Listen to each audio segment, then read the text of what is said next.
अस्सलामुअलैकुम मेरे प्यारे दोस्तों। तो आज मैं आपके साथ एक नई कहानी का आगाज़ शुरू करूंगी जो कि बहुत ही दिलचस्प है। तो इसके लिए आपको हमारे साथ एंड तक जुड़े रहना पड़ेगा। मेरा नाम सावन है। मैंने कुछ महीने पहले ही नेशनल इंस्टीट्यूट ऑफ इंजीनियरिंग से अपनी डिग्री कंप्लीट की और अब जॉब के लिए अप्लाई कर रहा था।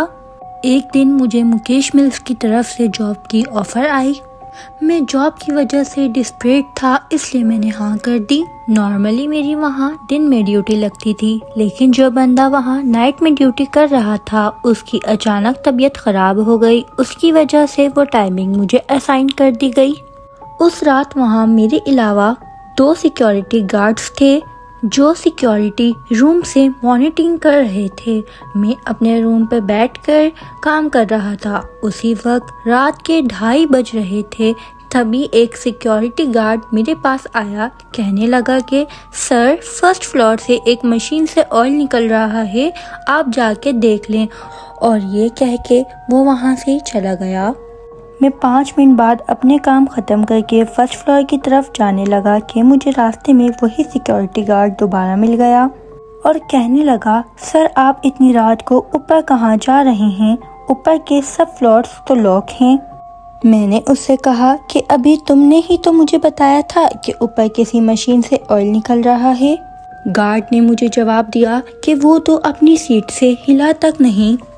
उसकी ये बात सुन के मेरे दिल में अजीब ख्याल आ रहे थे।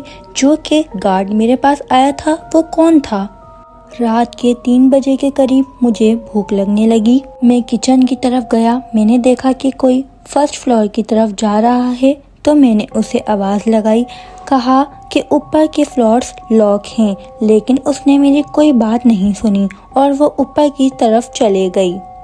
मैं उसके पीछे पीछे जाने लगा और जैसे ही मैं वहाँ पहुँचा वहाँ कोई भी नहीं था।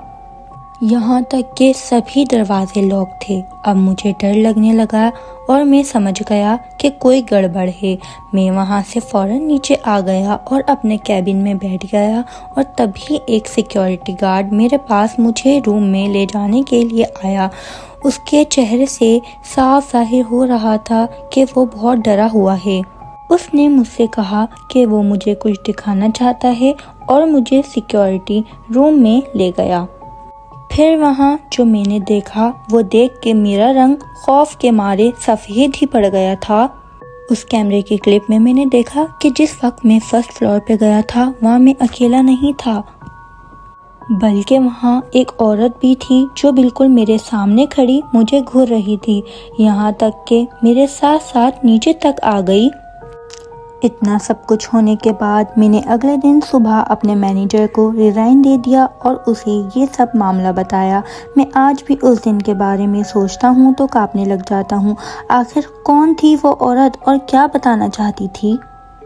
तो मेरे दोस्तों, यहाँ पर स्टोरी ख़त्म होती है। तो आप अपनी राय कमेंट में ज़रूर बताइएगा कि आपको स्टोरी कैसी लगी और आप भी अपनी स्टोरी हमें कमेंट में शेयर कर सकते हैं। मैं नेक्स्ट स्टोरी आपकी सुनाऊंगी।